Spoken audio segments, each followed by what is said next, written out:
Shin mai sauraro ka taɓa jin wata ƙasa mai suna Torenza? A cikin wani abin al'amari mai kama da almara wanda ya wanzu a filin tashin saukar jirage na ƙasar Amurka na John F. Kennedy, wata mata ta bayyana da wani fasfo ɗin wata ƙasa da ake kira da Torenza. Matar ta taso daga birnin Tokyo inda ta bayyana cewa ta sauka a ƙasar Amurka, amma a lokacin da ake duba fasfo ɗinta sai aka same ta da wani baƙon fasfo na wata ƙasa wadda ba a taɓa jin sunan ƙasar a tarihin duniya ba, sannan babu map ɗin ƙasar a cikin map ɗin tasawirar duniya baki ɗaya.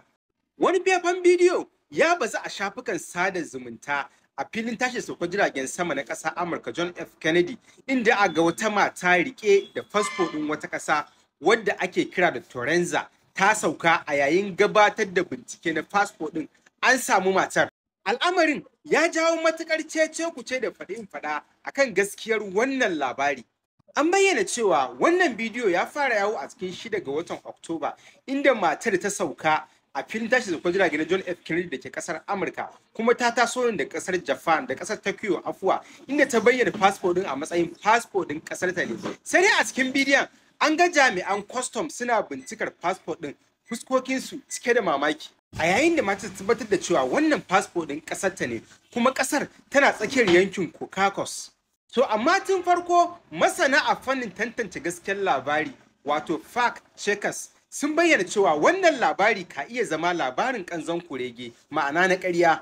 Wasu daga cikin gidajen jarida sun bayyana cewa wannan labari ka iya zama na ƙarya, kasancewar ba a taɓa ji ko kuma samun wata ƙasa mai suna Torenza a faɗin duniya ba. Yayin da wasu masana suka sharhi akan cewa bidiyon ka iya kasancewa AI generated, domin an ƙirƙire shi ne kawai domin kwaikwayo da kuma nishadantuwa, ma'ana a kan wani lamari na nishadi na barkwanci. Masana bincike sun bayyana wannan labarin da ya kasance tamkar tatsuniyar almara ta Man from Torrid, labarin wani mutum shi ma wanda ya taɓa bayyana a filin tashin saukar jirage, wanda aka same shi da fasfo ɗin wata ƙasa mai suna Taurid, wadda babu ita a cikin tarihin ƙasashen duniya. Wanda a wasu lokuta irin waɗannan labarai ke komawa almara ko kuma abin tatsuniya, yayin da wasu kafafen yaɗa labaran suka yi gargaɗi akan cewa ci gaba da yaɗa irin waɗannan labarai ba tare da jin sharhi daga manya-manyan kafafai na daga jami'an tsaro ba ka iya kasancewa tamkar wani nau'i ne na yaɗa ƙarya. Jami'an filin jirgin saman John F. Kennedy na ƙasar Amurka da kuma jami'an shiga da fita na custom har zuwa wannan lokaci ba su ce komai akan yaɗuwar wannan bidiyoyi akan wannan labari na ƙasar Torenza ba. Kana har zuwa wannan lokaci da fitar labarin babu wani babban gidan jarida wanda ya fito ya wallafa labarin, wanda wasu masana ke ganin labarin ya kasance na ƙarya wanda bai tabbata ba.